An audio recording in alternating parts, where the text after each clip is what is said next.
Morning everybody, or afternoon actually. So I will wait for some people to join us and then we'll get started. In fact, let me just make sure that you can see down here. Morning, afternoon. Oh, it's because I do these in the morning. Hi Jan, let me just close up the window.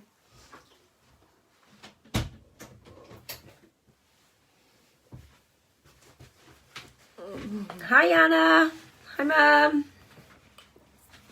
Okay, as not much as it is nice to have the window open, I think it's too noisy. Hi Susan. Good, thank you all for joining me. I'm all ready to show you some stuff to do with metal clay paste. So we'll just give people a minute to sign up, see if we get any more people joining us. If not, people might be enjoying the sun outside in the garden, I would think. It's a lovely day out there, isn't it? Okay.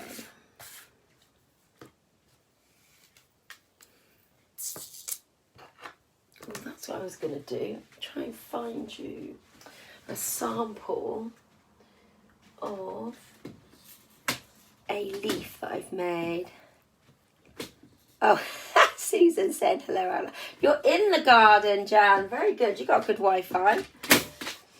I tried to do a fitness class this morning in the garden. Well, I did. I managed to do it, but kept cutting out a bit, so I had to move inside.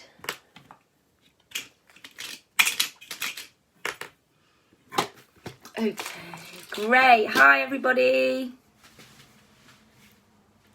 Oh, you're in the garden too, Susan. Fantastic. Very nice. Okay, I'm going to get started, I think. We're nearing 2:05. So I'm Amy Surman of the Oxford Bead Shop, or Amy Surman School of Jewellery, and today I'm going to be talking to you about using metal clay paste. It's a fabulous material, so I'm going to go talk to you a little bit about what metal clay is. Some of you will have heard this before if you watched my metal clay session last week before, who knows. So we're going to specifically concentrate on the paste form of it. So like I said, I'm going to talk to you a little bit about metal clay and what it is. And then we hang an access point out the window. Oh, really? For your Wi-Fi? Perfect. That's what we need to do. A booster or something, is it called? I don't know. Anyway. Yes, so I'm going to talk about metal clay and then I'm going to show you a couple of projects and things that I make using the paste, which are really nice pieces that that you would quite easily be able to do at home, in fact. And I'm going to talk about why later. So metal clay, or precious metal clay, which is the brand that I use, has very, very fine particles of silver with an organic binder and water that gives it a clay-like consistency. So you work with it in its clay form. Now you can buy it in a lump form, which is what we've got in this little pack, which is like a little lump of clay. You can buy it in the paste form, which is in this box, okay? And in there, that's our little pot of paste. It's got a little seal around it, so we'll take that off. There. Okay, so that's a bit like a slip consistency if you're familiar with working with ceramic clay. You can also get it in a syringe form, which I don't have a sample of here, but it's preloaded into a syringe that you can do kind of wonderful details and textures and things with. Like, for instance, let's show you some bits in here. Look at the glass bead here. Can you see all that wire detail on there? So that is the syringe on the surface of just a glass bead there. You can also get it in a sheet form as well. Now this product is made by Mitsubishi in Japan, so I think the reason that they have this sheet form is because they make the most beautiful origami pieces from it, which is really nice. Okay, so talking about, the previous tutorial that I did showed you how to work quite simply with the lump form of metal clay. So I can't remember what we did in it now. We rolled it out. Oh, that's what we did. We made these little pendants, didn't we? I'll show you how they came out, actually, because you didn't see it. Look, that was can you see that? That was the leaf that I rolled in that first session. It's come out quite nicely, hasn't it? So that's come out really nice. And then there was, what was the other one that we did? We did the little flower. Oh, got everything stuck in it. Did the little flower as well. There we go. Can't see that one as well. But that came out really well because that's quite deep. Do you remember with that one, we rolled it out, and then we just rolled the leaves into the surface. So really, really simple. I also showed you a mould, which I didn't finish, so I'm going to finish that with you today. Okay, yes, so you can do all these wonderful things with it. We talked about the lump before, so today is all about the paste, which is what I've got here. So these are just some of the things that I make with paste. I'm going to touch on some of them and show you some examples. So what you can do is you can pick a leaf from the garden, just a leaf from the garden, freshly picked, and you paint the back of the leaf, and then you keep building up the layers. So you let it dry, you paint it on, you let it dry, you paint it on, you build up all the layers, and then when you have enough layers and you fire it, and you do have to fire this in a kiln, the leaf burns away and you're left with a silver impression. Look at that, of a geranium leaf. I've got all sorts of different leaves. I think that one's a mint leaf. But you can see, you really get the detail. So you're painting the back of the leaf. The other thing you can do, so that just burns away in the kiln. The other thing that you can do is paint it onto other organic forms that will burn away in the kiln, like my poppy. So that is one of these, a dried poppy. So the difference between using a leaf and something that's more three-dimensional, like this, the leaf is freshly picked, so it's fresh and it has a water resistancy about it. And the poppy is completely dry. Because if you put that into your kiln, covered in paste, and it was damp or moist inside, it would break in the kiln. It would not explode. It explodes a bit over the top, but it would break. It would come out in pieces, so you don't want that. And that's what it makes. Look how beautiful that is. Now, the difference between these two is that when you paint onto the leaf, you end up seeing both sides, the painted side, and then you end up seeing the side that was on the leaf, so the textured side. So you end up with a really nice textured side and then a smoother side. With the poppy, you're not seeing the texture of the poppy on there. So it's better, I think, with bolder shapes. So I've had people make, because this is part of the module, the certification module that I run at the shop. So this is part of that module, making something with an organic form. And during those sessions, I've had people do it with star anise, cinnamon sticks. I've had somebody do it with a bran flake. That came out quite interesting, to be honest. Yeah, but I just love the poppies. I think they work really nice as pendants there. Okay, so let's show you some techniques then. So literally all you need for this really is your pot of paste, a paintbrush, and then a little glass of water. So first what I'm going to do is I'm just going to stir up my paste, because when you first open this, it has a little bit of a sort of a sediment on the top. So I'm going to just stir it in. It's not a sediment, it's more like an oil, and I would think that it's on there to stop it from drying out during transportation or before you start to use it. So I'm just going to stir that in, and then I've got my little blob on the brush there. Hopefully you can see down on the table here on my workspace. And I'm going to paint the back of the leaf. So this is a strawberry leaf that I just picked from the garden. And I'm going to paint the back. So what you want to make sure is that you get into all the little recesses and all the little nooks and crannies all over the leaf. Notice how I've already put some more onto the brush. I don't want to do it too thin. I don't want it to be too thick at this stage. But I really do want the whole thing covered. So I'm just taking little bits. I don't want to overdo it on the brush for now. And I'm making sure that the whole thing's covered. Another little tip as well is before you start doing this, make sure the leaf is dry, as in there's no water on the surface. It wants to be freshly picked though, and also make sure there's no bugs or anything on it. All right, there we go. And that is what you're aiming for. So it's good to keep the stalk on, because then you've got something to hold on to, but you don't really want to paint up the stalk. Oh, I've got a little hair on there, have I? No. You don't really want to paint up the stalk, because that's just going to be a little bit that will kind of stick into your skin, really. So it's just something to hold, and that's what you're aiming for. Can you see how it's completely coated? You can't see any of the leaf, and that's the back of the leaf. There's the front of the leaf. That's the back of the leaf. So you paint it over so you've got a consistent colour, a consistent surface all over the leaf, and then we let it dry. It has to be completely dry before you put the next coat on, because if it's not and you start to apply a second coat, when the first coat's still wet, the little air bubbles will start to come through.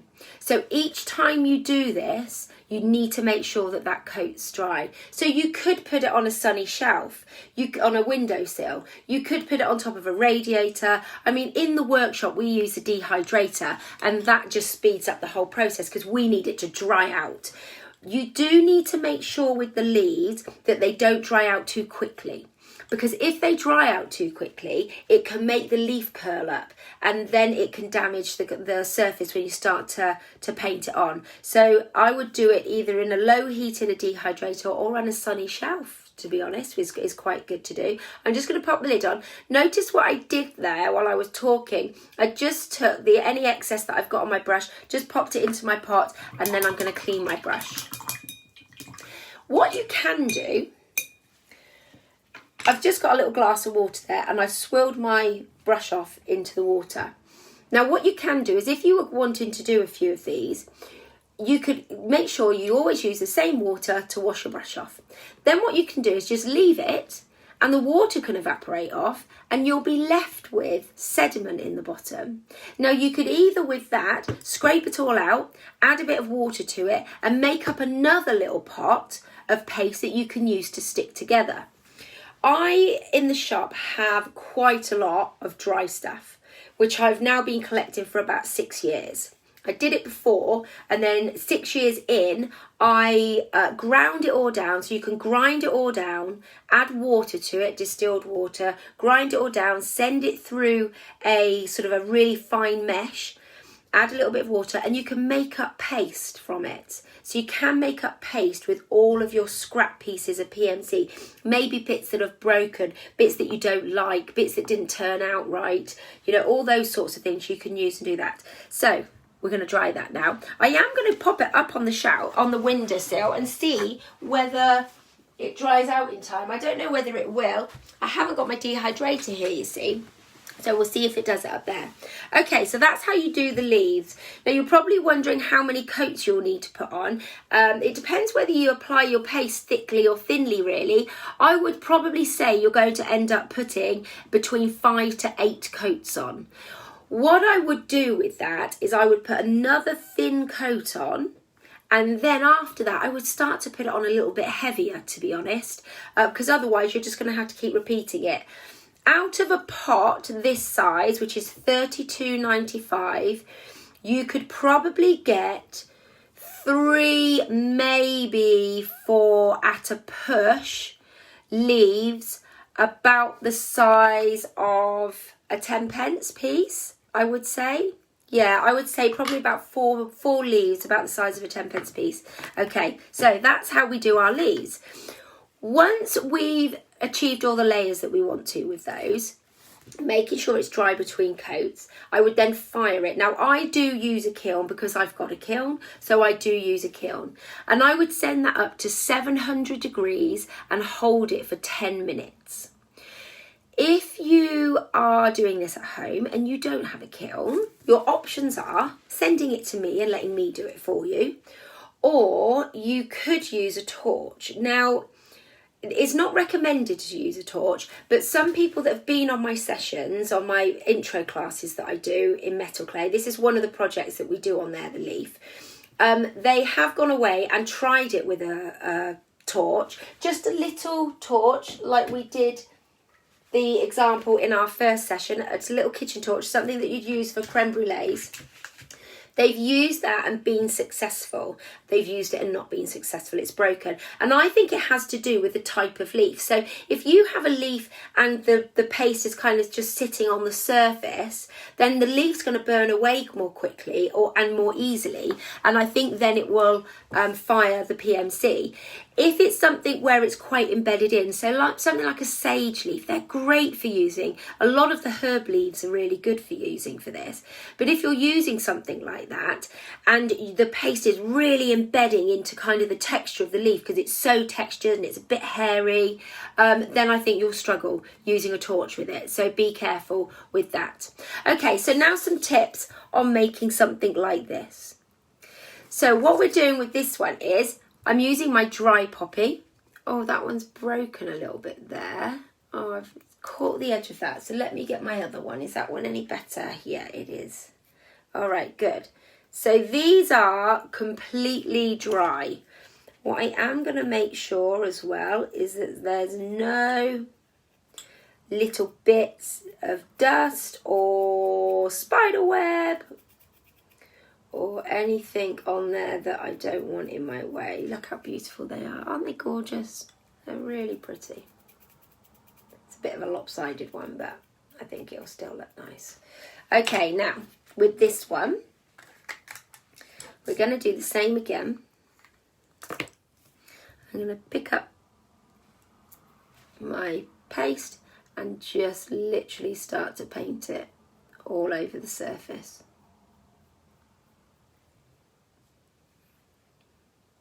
Now what I tend to do as well with the poppies is I tend to go just where that kind of junction point is. You see I've got it there, this bit, so that bit. Although on this one it's quite high, so I don't think I'm going to actually, but usually I would do that, but it is quite high on this one, so I'm going to keep it a little bit lower. So we just paint the whole surface.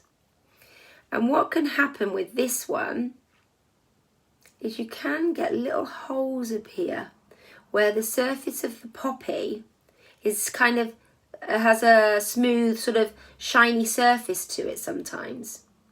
So if you do, just try and paint over them. When you come to put your second, third, fourth, fifth, sixth, seventh, however many coats you need to do, coat on, you need to make sure that you're not dragging the previous coat off. And the way of doing that is to make sure you're not putting too little onto your brush. And really make sure that on your brush you've got enough there to paint it on nicely.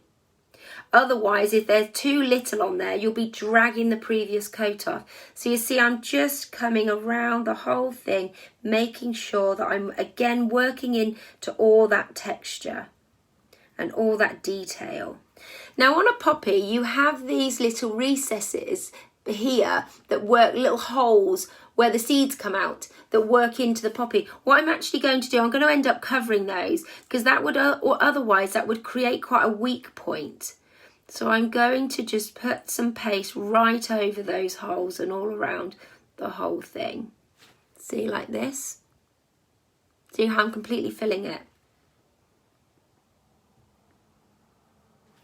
So again, something this sort of size, I would probably say out of a pot, I might get 2 poppies out of a pot like this.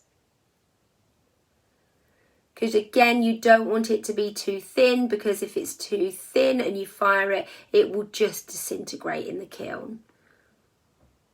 So that kind of gives you a guide. There we go. Paint that all around. So I have got a couple of little holes left there. You see those? I'm just going to get those filled. Just going to put a sort of a heavier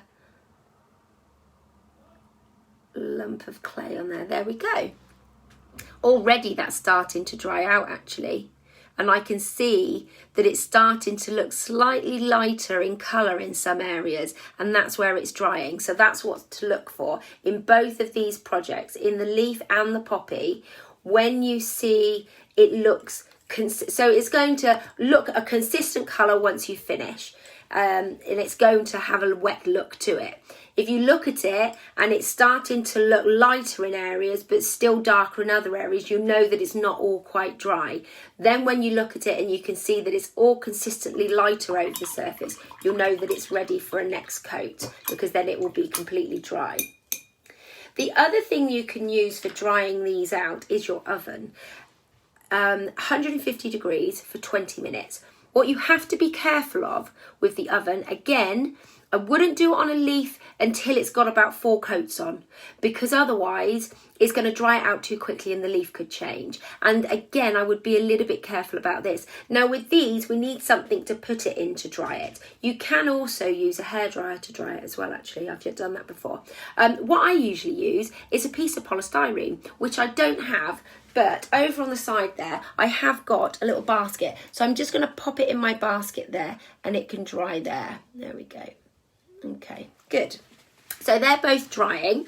So let me talk to you about after you've finished painting the paste on the whole piece, on the poppies and the leaves, and how you would finish them after firing. So like I said with the leaf, the poppy would need to go in a kiln. There's no option of that, of firing it with a torn. That would definitely need to go into the kiln.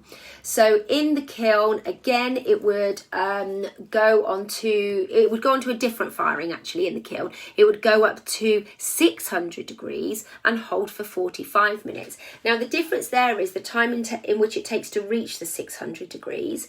Because it takes a slower time to reach 600, which gives all the inner time to burn away before the PMC starts to fire. That's very important, otherwise you'll get splits in your pieces. Now with I've got a nice big poppy, which I don't actually have in my little set here, so it must be at the shop. I've got a nice big poppy that I made a long time ago, and I think even with this one as well, actually, when this came out of the kiln, it had a split in it, and it was because there's a lot in there that's needing to burn away. All it had was the little area, the little hole here where the stalk was for the smoke to come out, so it split so it could let all that smoke out. What I did was I just refilled it. So I pasted over it. Depending on how big the split was, I might put a little bit of lump in there as well to close it up, and then you can refire it. The other thing that I do with these, so I can hang it on the chain, is I insert a fine silver loop in there, which I make out of wire. So I make a little eye pin out of wire, and I insert it into the top, and I cover it with paste, and then I refire it. So all of the repairing that you do, you could do that, and then you could refire it again, and then you've got something to hang from, which is quite nice to make it a little bit more simple to hang from, rather than trying to kind of solder something on there or link something through. With the leaves, to hang those, what I usually do is I just drill a hole, as you can see with this one. Can you see the little hole there? So I just drill a hole, and then I'll put a jump ring through and hang it. You do that once it's been fired, because if you try and get through it while your leaf is still on it, then you might end up breaking it. So I just drill through it. You can do it by hand, and you can do it with one of those little tools that we talked about before, that I have got. Where is my little tool? Bear with me, everybody. One of our little pin tongs here.